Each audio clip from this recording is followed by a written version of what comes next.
The first time I saw a human, I thought it was broken. Commander Zekthar had gathered our unit in the briefing chamber of the orbital station above Kepler 442b. The massive viewscreen displayed tactical information about our new assignment, but all I could focus on was the creature sitting in the corner. It was smaller than any of us, covered in what looked like artificial skin, and it kept making strange noises with its mouth. The translator eventually informed us these were called jokes. My name is Veltar, and I am a Krillian warrior. We stand nearly 3 meters tall, our exoskeletons can deflect most energy weapons, and our forearms make us formidable in close combat. For 6 centuries, we had been the backbone of the Galactic Defense Coalition. We were the ones other species called when they needed protection. We were the ones who didn't know fear. Until we met the humans. "This is Sergeant Marcus Chen," Commander Zekthar announced, his mandibles clicking with what I now recognize as nervousness. He represents the newest member species of our coalition. The humans have agreed to provide assistance in our campaign against the Devourer swarm. The human stood up, and I was struck by how fragile it looked. No natural armor, no claws, no obvious weapons. Its skin was soft and pink, stretched over what appeared to be a delicate frame.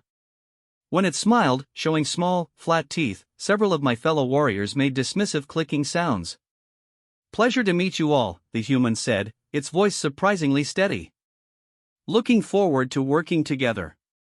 Warrior Kesfor, who had served in 12 major campaigns, leaned over to whisper in my ear. "What use could such a weak creature possibly be? It looks like it would break if you touched it." I had to agree. The humans had only recently achieved faster-than-light travel, while our civilizations had mastered it millennia ago. They had no energy shields, no plasma weapons, no genetic enhancements. Their technology was crude and loud. Their ships were made of metal and composites instead of living bioarmor. Everything about them screamed primitive. The briefing continued with tactical displays of the Devourer swarm's movements. The insectoid hive mind had consumed 17 systems in the past year, each time growing stronger. Their warrior drones were 3 meters tall, armored in chitinous plates, and armed with acid spit that could melt through most alloys. They had overrun the proud Centauri defense fleet in less than 6 hours. "The swarm is approaching the Tau Ceti system," Commander Zekthar explained. "Intelligence suggests they have over 50,000 warrior drones and a dozen bioships. We will deploy with a fleet of 20 vessels to evacuate the colonies and establish a defensive perimeter." The human raised its small hand. "What about offensive options?" Commander Zekthar's antennae twitched in confusion. "Offensive? Sergeant Chen, the standard protocol is evacuation and containment until the swarm moves to a different system. Direct confrontation with such numbers would be suicide." "That's not how we do things where I come from," the human replied calmly. I exchanged glances with Kesfor. The creature's confidence was almost amusing. Did it not understand the tactical situation? The Devourer swarm had never been defeated in open battle. The best any species had achieved was delaying them long enough for evacuation. The next morning, we boarded the transport ship Righteous Talon. The human had brought its own equipment, and I watched with curiosity as it unpacked. Everything was mechanical, loud, and seemed unnecessarily complicated. Its weapon was particularly odd, a long metal tube that required chemical propellants to fire solid projectiles. I had seen museum displays of such primitive weapons. During the 3-day journey to Tau Ceti, the human spent most of its time in the ship's gym. This fascinated me. While we Krillians maintained our strength through meditation and bioregulation, the human engaged in repetitive physical movements, lifting heavy objects and running on a moving platform. It seemed inefficient. "Why do you do this?" I asked one day, finding the human covered in the water that apparently leaked from its skin when exerted. "Physical fitness," it replied, wiping the water away with a cloth. "Gotta stay sharp." "But your species has such limited physical capabilities. Surely your time would be better spent learning our combat techniques or studying the enemy?" The human looked at me with those strange, forward-facing eyes. "Tell me, Veltar, what's the strongest material your people use for armor?" Biosteel composite. It can withstand direct hits from plasma cannons. And, what happens when something hits it harder than it can withstand? I considered this. It breaks. Right. Everything has limits. The trick is knowing what yours are and pushing past them. The human resumed its exercise routine. I didn't understand what it meant, but something about its tone made me uncomfortable. On the second day, we received updated intelligence about the swarm. The numbers were worse than expected: over 70,000 warrior drones, 15 bioships, and something new. The analysts called it a hive tyrant, a massive creature that seemed to coordinate the others. The briefing room fell silent as Commander Zekthar displayed the tactical data. Even our most optimistic projections showed complete system loss within 12 hours of the swarm's arrival. "We'll need to evacuate immediately," the commander announced. "All civilian transports will begin loading within the hour." The humans stood up. "What about the defense platforms? What about them? They're armed, right? Plasma cannons, missile batteries?" "Yes, but they're automated. No crew could survive the radiation output when they're firing at maximum capacity." The human nodded thoughtfully. "What if someone could survive it?" Commander Zekthar's mandibles clicked rapidly, a sign of extreme agitation. "Sergeant Chen, the radiation levels would kill any known biological entity within minutes. The platforms were designed for automated defense only." "Any known biological entity," the human repeated softly. That night, I found myself unable to enter proper meditation. Something about the human's behavior disturbed me. It showed no signs of the appropriate fear when faced with overwhelming odds. Instead, it seemed almost excited. I decided to visit the human's quarters. The door was unlocked, which violated several security protocols. Inside, I found it sitting on the floor, surrounded by small objects arranged in patterns. "What are you doing?" I asked. "Cleaning my gear," it replied without looking up. "Want to make sure everything's ready." I watched as it disassembled its primitive weapon with practiced efficiency. Each component was inspected, cleaned, and carefully reassembled. The human's movements were precise and methodical, showing a familiarity that spoke of countless repetitions. "Sergeant Chen," I said carefully, "do you understand the tactical situation we face? 70,000 hostiles, 15 capital ships, unknown command structure, minimal friendly assets, civilian population to protect." The human didn't pause in its work. "Yeah, I get it." "And you're not afraid?" For the first time, the human stopped what it was doing and looked at me directly. Its eyes were different than I had expected, not the simple, flat expression I had assumed, but something deeper. Something that made me take an involuntary step backward. "I'm terrified," it said quietly. "Then, white fear's not the problem, Veltar. Fear keeps you alive. It's what you do with the fear that matters." I didn't understand, but I was beginning to realize that my assumptions about this species might have been incorrect. The next day, we arrived at Tau Ceti. The system was in chaos. Civilian ships fled in all directions while the Colonial Defense Force tried to maintain some semblance of order. The 3 habitable planets were evacuating their populations as fast as their transport capacity allowed. Our fleet took position around the primary colony world. 20 ships against what was coming seemed laughably inadequate. The defense platforms powered up their weapons, automated systems running final diagnostics before the battle. "Swarm emergence in 6 hours," came the report from sensors. Commander Zekthar called a final briefing. The plan was simple: hold the line long enough for the evacuation to complete, then retreat. No one expected to destroy the swarm. No one except the human. "I've been studying the platform specifications," Sergeant Chen announced. "If someone could manually override the safety protocols, we could increase fire rate by 300%. The radiation exposure would be lethal within minutes," Commander Zekthar reminded him. "Maybe for most species." The human pulled out a small device I hadn't seen before. It looked like another of their crude technological solutions, all blinking lights and exposed circuits. Radiation shielding? Commander Zekthar asked. Something like that. The human's expression was unreadable.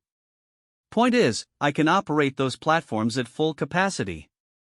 Absolutely not. I cannot allow, with respect, Commander, my people didn't join this coalition to hide behind evacuation protocols. We came here to fight.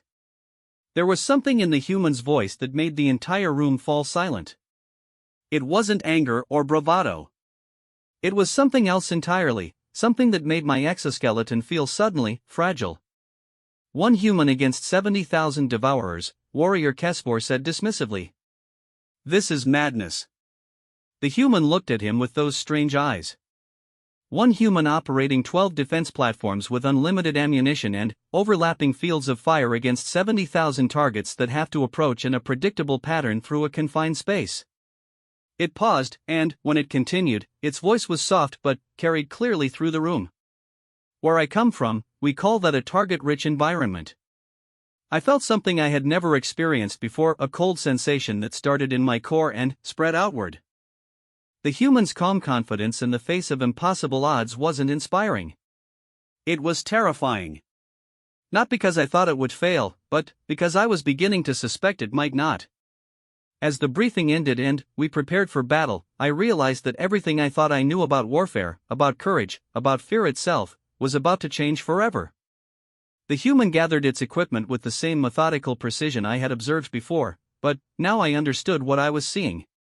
It wasn't preparation for a desperate last stand. It was preparation for war. And, for the first time in my life, I began to understand what fear really meant. The devourer swarm emerged from hyperspace like a plague-given form.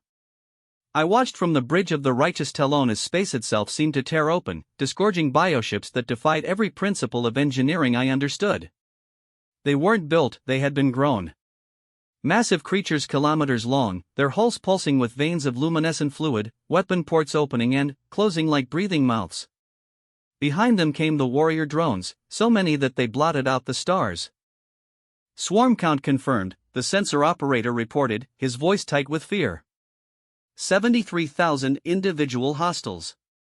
15 bioships. Something else. On the main screen, the Hive Tyrant materialized. It was enormous even by swarm standards, easily twice the size of the largest bioship. Its hull was covered in what looked like sensory organs, each one the size of a small cruiser. When it turned toward our fleet, I felt a psychic pressure that made several crew members collapse. All ships, maintain formation, Commander Zekthar ordered. Begin evacuation cover protocol. Estimated time to complete civilian evacuation is 4 hours, 17 minutes. 4 hours. We needed to hold against this nightmare for 4 hours.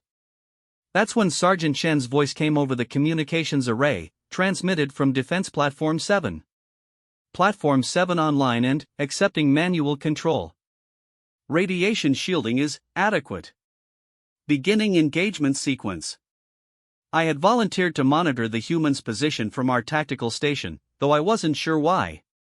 Perhaps I wanted to witness the moment when reality taught this primitive creature the limitations of its confidence.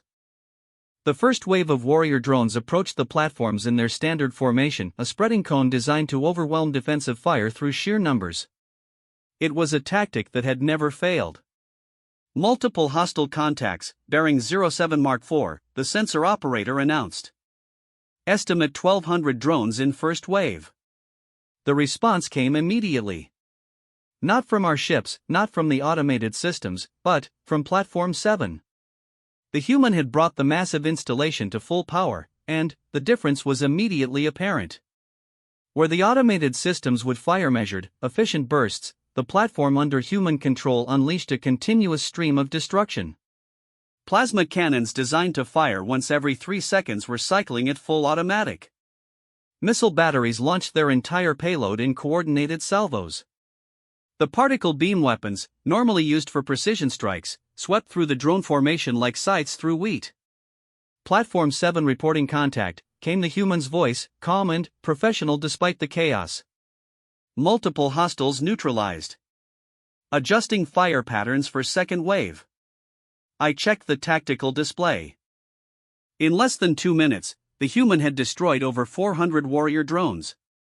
The remainder of the first wave had broken formation, something that had never been observed in devourer behavior before. How is this possible? Warrior HFY demanded, staring at the readouts. The radiation exposure alone should have incapacitated any biological entity by now. Through the tactical link, I could see Platform 7's internal sensors. The radiation levels were indeed lethal, far beyond what any known species could survive. But, somehow, the human continued to operate with perfect efficiency. Platform 7, report your status, Commander Zekthar ordered. All systems green. Ammunition at 87%. Requesting target priority update. The human's voice showed no signs of strain, no indication that it was operating in an environment that should have killed it 3 times over. If anything, it sounded more focused than before. The second wave came faster, as if the swarm intelligence had recognized the threat. This time, nearly 3,000 drones approached in a complex spiral pattern designed to overwhelm point defenses. What happened next changed my understanding of warfare forever. Instead of simply firing at the incoming targets, the human began to coordinate with the automated platforms. I watched through the sensor feeds as Platform 7 transmitted firing solutions to the other installations, creating interlocking fields of fire that turned the entire defensive grid into a single, massive weapon system. Platform 3, adjust elevation 7 degrees. Platform 9, concentrate fire on grid reference Alpha 7. Platform 12, switch to wide beam dispersal pattern. The human was commanding all 12 platforms simultaneously, turning them into extensions of its will. The defensive grid that had been designed as separate, independent systems became something unprecedented, a unified defensive network with human intelligence directing every shot. The second wave lasted exactly 97 seconds. When the destruction cleared, over 2,800 warrior drones had been eliminated. The swarm's coordinated advance had been broken so thoroughly that the surviving drones were retreating to regroup. Platform 7, how are you coordinating with the other installations? Commander Zekthar asked. Standard tactical networking protocols. Your people built good systems, Commander. They just needed someone to use them properly. The casual tone of the human's response sent chills through my exoskeleton. It was treating this desperate battle like a routine training exercise. But, the swarm was learning too. The third wave came from multiple vectors simultaneously, drones approaching from above and below the orbital plane, bioships moving to support positions, and something new. Smaller creatures, each one about the size of a fighter craft, but moving with organic fluidity. New contact classification, sensors reported. Designation unknown. Estimate 1,500 small hostiles, high maneuverability, approaching at attack speed. These weren't warrior drones. They were something else, something the swarm had never deployed before. They moved like living creatures, dodging and weaving through space with impossible agility. Platform 7, be advised you have fast movers incoming, Commander Zekthar warned. Confirmed. I see them. Adjusting tactics. What the human did next defied every principle of defensive strategy one had been taught. Instead of concentrating fire on the larger threats, it began using the particle beams like precision instruments, picking off the small attackers one by one. Each shot was perfect. Each beam found its target despite the creature's incredible maneuverability. It was as if the human could predict exactly where each enemy would be. How is it tracking them? HFY demanded. I pulled up the tactical analysis. The human wasn't just tracking the individual creatures, it was reading the patterns of the entire swarm, predicting their movements based on group behavior rather than individual actions. It's not fighting 1,500 separate targets, I realized aloud. It's fighting one enemy with 1,500 components. The small attackers were eliminated in under 4 minutes. But, they had been a distraction. While Platform 7 dealt with them, the bioships had moved into bombardment positions. Multiple capital ships preparing to fire, sensors warned. Platform 7 is in direct line of sight. The bioships opened fire simultaneously. Streams of corrosive plasma, designed to melt through station armor in seconds, converged on the human's position. The defensive screens lit up with radiation as the platform's shields absorbed the initial impact. Platform 7, Status Report. Silence. The bioships fired again, concentrating their entire salvo on the single platform that had disrupted their attack. Through the sensor feeds, I watched as the installation's shields failed, as its hull began to glow from the thermal load. Then, the human's voice came through the static, unchanged and calm. Shield generators offline. Hull integrity at 63%. Switching to emergency power for weapons systems. Sergeant Chen, evacuate immediately. The platform is compromised. Negative. Still have ammunition and targets to engage. Beginning counter-battery fire. What happened next violated everything I understood about physics. Platform 7, its shields down and hull breaching in multiple places, began targeting the bioships with surgical precision. But, instead of firing at their hulls, the human was targeting their weapon ports. Each shot was timed perfectly to strike just as the bioship's weapons were charging for another salvo. The result was catastrophic for the swarm vessels. Their own plasma builds exploded inside their weapon systems, causing massive internal damage. Multiple capital ships showing critical damage, sensors reported with disbelief. 3 bioships have lost primary weapons. 2 are venting atmosphere. The human was destroying ships 10 times the size of its platform by turning their own weapons against them. But, Platform 7 was dying. The hull was breaking apart under the bombardment, and even I could see that the human's position was becoming untenable. That's when I heard something that chilled me to my core. The human was laughing. Not the mad laughter of someone who had lost their mind, but a low, satisfied chuckle that came through the communication channel as Platform 7 continued its impossible stand against the swarm. Platform 7, you need to evacuate now. Commander Zekthar ordered. Almost finished here, Commander. Just need a few more minutes. A few more minutes. The platform was falling apart around the human, the radiation levels were beyond lethal, and it was requesting a few more minutes. Sergeant Chen, explain your tactical situation. Bioships are regrouping for final assault. Drone formations are preparing for coordinated strike. Estimate 6 minutes until they're in optimal position for platform-based engagement. There was a pause, and, when the human continued, its voice carried something that made my blood run cold. I'm going to wait for them.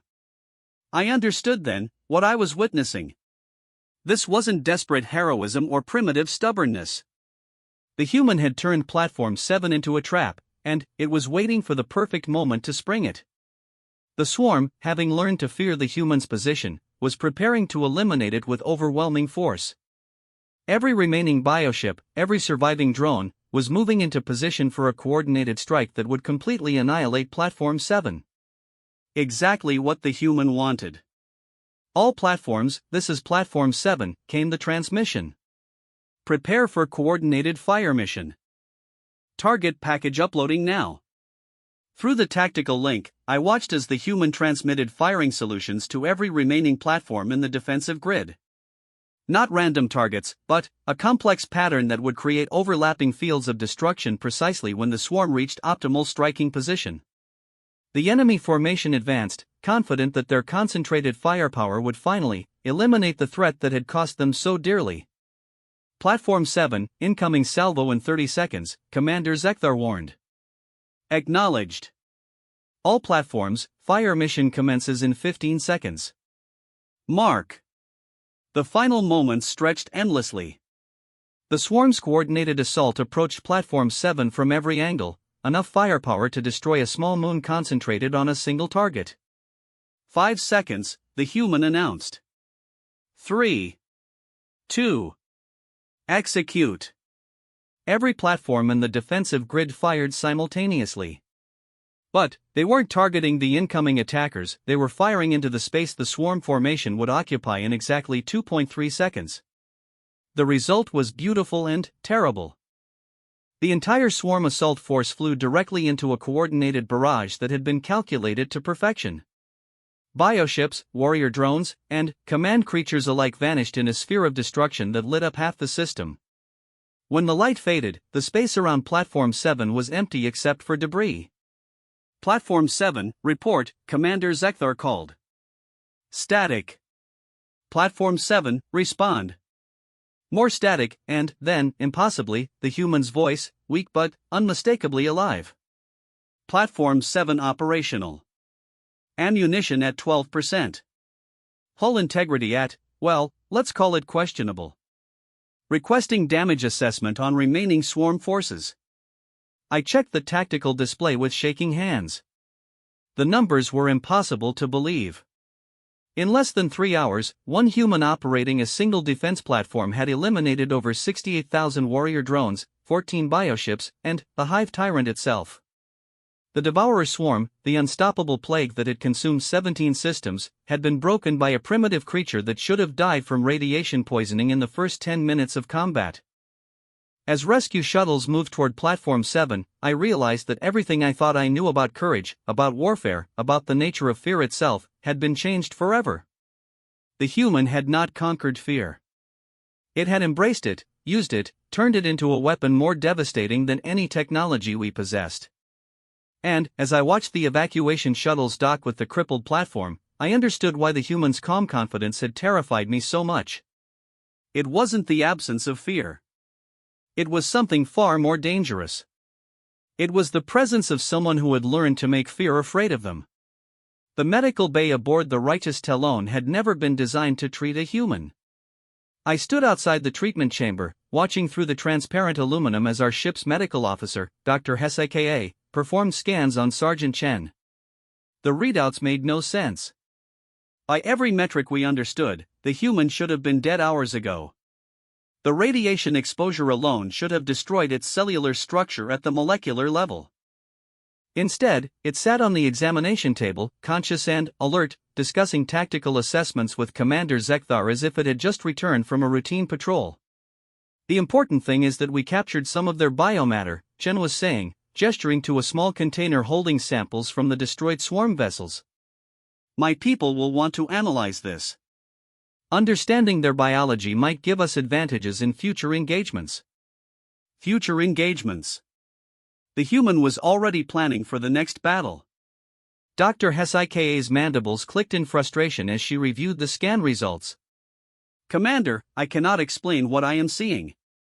This creature's cellular structure shows signs of massive radiation damage, but somehow the cells are continuing to function. Its genetic material should be completely degraded, but, instead, it appears to be adapting. Adapting? Commander Zekthar leaned forward. The damage is being repaired faster than it accumulates. Not healing, actual structural adaptation at the genetic level. It's as if its biology is actively evolving to resist the radiation exposure. I thought back to the human's words about physical fitness, about pushing past limits. Had its species somehow developed the ability to evolve in real time under extreme stress? Doc, I feel fine, Shen said with what I was learning to recognize as typical human understatement. Maybe a little tired, but nothing a good meal and some sleep won't fix.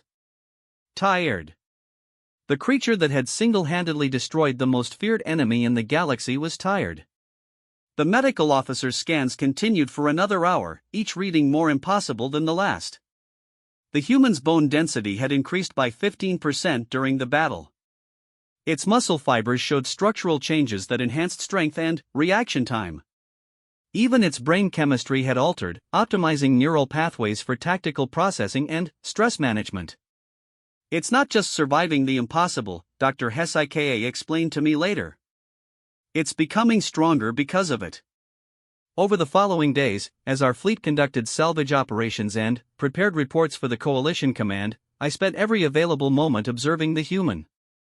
What I learned changed my understanding of life itself. During the journey back to Coalition space, I found Chen in the ship's workshop, surrounded by salvaged swarm technology. It was disassembling warrior drone weapons with the same methodical precision I had observed before, but now it was analyzing the components and making notes. What are you doing? I asked. Learning, it replied without looking up. These bioweapons use an interesting acid synthesis process. If we understand how they work, we can develop better countermeasures. I watched as the humans' hands moved over the alien technology with complete confidence. It showed no fear of contamination, no hesitation about handling weapons that had killed thousands of coalition soldiers. Aren't you concerned about biological hazards? Chen paused and looked at me with those unsettling forward-facing eyes. Everything's a hazard until you understand it. Then, it's just another tool. It held up a swarm acid gland, a biological weapon that could melt through our strongest armor. In the human's hands, it looked like a curiosity rather than an instrument of death. Take this, for example. The swarm uses it for offense, breaking through defenses, dissolving obstacles. But, the synthesis process is incredibly efficient. If we can replicate it, we could develop industrial applications, mining techniques, even medical procedures. The human saw opportunity where we saw only threat. It looked at the galaxy's most feared weapons and asked not how to hide from them, but how to improve upon them. That evening, I requested permission to join Chen for what it called evening exercises. I wanted to understand how its species maintained such impossible confidence. The gymnasium was empty except for the human and its equipment. I watched as it began its routine, lifting heavy objects, running on the mechanical platform, performing complex movements that seemed designed to stress every part of its body simultaneously. "Why do you deliberately cause yourself pain?" I asked. "It's not about pain," Chen replied between repetitions. "It's about adaptation. Stress plus recovery equals growth. Same principle applies to everything in muscles, minds, entire civilizations." It paused its exercise and faced me directly. "Tell me, Veltar, what happens to your people when they face a challenge they can't overcome?" "We retreat and reassess. Find alternative approaches. Wait for better conditions. And, if there are no alternative approaches? No better conditions? I considered this. Then, we accept defeat with honor." The human nodded thoughtfully. "That's where we're different. When we can't overcome a challenge, we become the kind of people who can." It resumed its exercises, but its words stayed with me. Humans didn't just adapt to their environment, they adapted themselves. The next day brought disturbing news. Long-range sensors had detected swarm movements in 3 different sectors. Rather than being broken by the defeat at Tau Ceti, the hive mind seemed to be reorganizing, becoming more aggressive. Analysis suggests they're implementing new tactics, Commander Zekthar explained during the briefing. Smaller raiding groups, hit-and-run attacks, avoiding direct confrontation with defensive installations. They're learning from what happened, Chen observed. Adapting their strategy to counter our defensive advantages. The commander's antennae drooped with despair. If they can adapt faster, then we can develop countermeasures. Then, we need to adapt faster, the human interrupted. "Commander, I'd like to request additional human personnel for the next engagement." "How many additional personnel?" "All of them." The silence that followed was profound. Chen continued calmly. "The swarm has been winning because they adapt collectively, every individual sharing the knowledge of every other individual. You've been fighting them as separate species, separate ships, separate tactical doctrines. They see you as disconnected components and defeat you piece by piece." The human stood and activated the tactical display. "But, humans specialize in force multiplication. We take individual capabilities and combine them into something greater than the sum of their parts. Give me a mixed crew of humans and coalition personnel, and I'll show you what integrated adaptation looks like." 3 weeks later, I found myself aboard the Terran Defiance, the first joint human coalition warship. The bridge was unlike anything I had ever seen, human and alien technology integrated so seamlessly that it was impossible to tell where one ended and the other began. Chen, now promoted to captain, commanded a crew that included representatives from 12 different species. But, instead of the usual confusion that marked multi-species operations, this crew functioned with mechanical precision. Contact bearing 27 Mark 9, the sensor operator reported a Krillian like myself, but operating human-designed equipment that enhanced our natural threat assessment capabilities.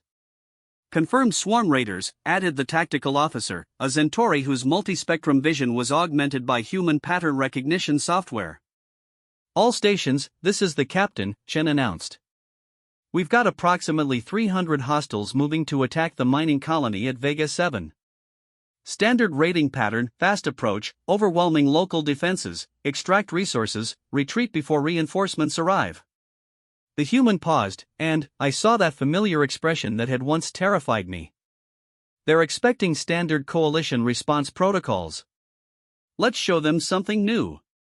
What followed was the most elegant destruction I have ever witnessed. Instead of meeting the swarm raiders head-on, we allowed them to begin their attack on the colony. But, as they committed to their assault pattern, human stealth ships emerged from the asteroid field behind them. Not to attack, but to deploy what Chen called adaptive mines. These weren't standard explosive devices. They were small, intelligent drones programmed with swarm behavioral patterns that the human had developed from our salvaged technology. Each mine studied the swarm creatures it encountered, learned their individual movement patterns, and shared that information with every other mine in the field. The result was a minefield that became more dangerous the longer the enemy remained in it. But that was just the beginning. As the swarm raiders realized they were trapped, they attempted their standard breakout maneuver, a coordinated rush toward the weakest point in the containment field. Which was exactly what Chen had been waiting for. All ships, execute Adaptation Protocol 7, the captain ordered. The coalition vessels didn't just fire on the escaping swarm forces. They fired in patterns that herded them toward specific coordinates, driving them like prey toward a waiting trap. The trap was another human innovation, a weapon that shouldn't have existed. They had taken our quantum destabilization technology, Centauri phase manipulation, and their own gravitational engineering and combined them into something unprecedented. A weapon that adapted its destructive output to match the exact defensive capabilities of its target. The swarm raiders were eliminated not by overwhelming firepower, but by weapons that perfectly countered every defense they possessed. Each creature was destroyed by exactly the amount of force needed to overcome its specific biological resistances. Engagement complete, the tactical officer reported. All hostile forces eliminated. No friendly casualties. Colony defenses intact. Chen nodded calmly. Signal the colony that they can resume normal operations. Helm, set course for the Rigel system. Intelligence suggests there's another raiding force heading that way. I approached the captain's station as the crew began preparations for the next engagement. How many more? I asked. How many more what? How many more battles before the swarm learns to counter our adaptations? Chen looked at me with those eyes that had once seemed so alien and now seemed terrifyingly familiar. Veltar, you're still thinking like they're going to adapt to us. But that's not how this works. The human gestured toward the tactical display showing swarm movements throughout the galaxy. They're not adapting to us. We're forcing them to adapt to whatever we want them to adapt to. Every engagement, we show them a different threat, make them develop different countermeasures, push them toward becoming exactly what we need them to become. I felt that familiar chill as understanding dawned. You're not just fighting them. You're evolving them. Exactly. The swarm's greatest strength is their ability to adapt and share information instantly across their entire species. So we're feeding them information. Teaching them to become vulnerable to weapons we haven't even built yet. The captain's expression was calm, almost gentle, but there was something in it that made my exoskeleton feel fragile. In 6 months, every swarm creature in the galaxy will have inherited specific biological adaptations designed to counter threats they've encountered. Adaptations that make them completely defenseless against the real weapons we're preparing. I understood then why fighting alongside humans had taught me the meaning of fear. It wasn't their lack of fear that was terrifying. It wasn't their ability to adapt under pressure, or their willingness to sacrifice themselves for strategic advantage. It was their patience. They thought in timescales that made individual battles irrelevant. They planned for wars that would be won not by superior firepower or tactical brilliance, but by turning the enemy's own evolution against them. Standing on the bridge of the Terran Defiance, surrounded by the gentle hum of integrated technologies and the quiet efficiency of a truly adaptive crew, I finally understood what I had witnessed at Tau Ceti. It hadn't been a desperate last stand. It had been the opening move in a campaign designed not just to defeat the swarm, but to make them defeat themselves. And, as I watched the stars ahead of us, knowing that somewhere among them the next phase of this impossible strategy was already unfolding, I realized that my fear had evolved too. I was no longer afraid of the swarm, or death, or any of the conventional terrors that had once concerned me. I was afraid of what would happen when humanity turned that same patient, adaptive intelligence toward the rest of the galaxy. But I was also proud to be part of it. Because I had learned something that no Krillian had ever known before: what it meant to be on the same side as the most terrifying species in the universe.